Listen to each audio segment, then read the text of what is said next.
Do you even think that shorting's for everyone? It's just what's your overall thoughts on traders coming in and just being short?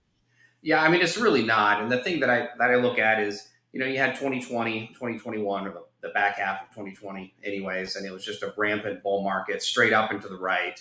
And traders got used to just buy every dip, and that's great. Then 2022 came, and some of them got washed out if they hadn't really learned to be adaptive and play both sides.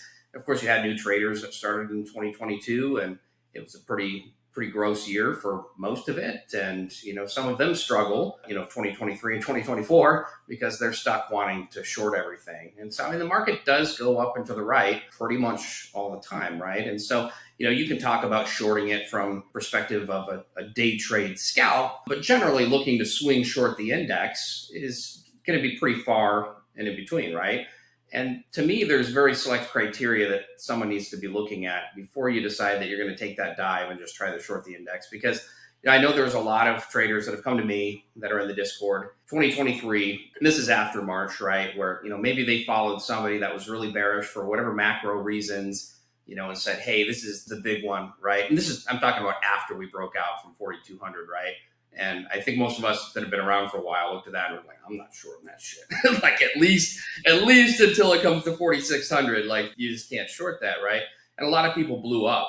I feel like between March and I guess it was July of 2023 when it was just straight up. So I mean, there's really very select times for it in a swing market, and a lot of times, I manage long accounts that are like long only, and I'll hedge them, and a lot of the times I don't even bother hedging, right? Over the course of time, right? Like 2009 to 2022 was just like, okay, I mean, like you hedge a couple of times and, 2018 or whatever, but like a lot of times it's just, you raise a little bit of cash and that's your hedge and you're looking to buy the dip. So it is something that one needs to be really, really selective about. I understand there's a lot of people bearish for various different reasons here. Obviously we had a nice short recently, but going back to that well a little bit too much can get you in trouble. And I think that's, something is like I play a bear on TV, like we kind of have fun with it. And I do love when stocks go down because I want to buy them and I want to buy them cheap. That's why I didn't make a lot of money on Palantir buying it at 35. I made a lot of money buying it at 6, right? So we have fun with that, but a lot of them have appreciated the service because they stay out of trouble.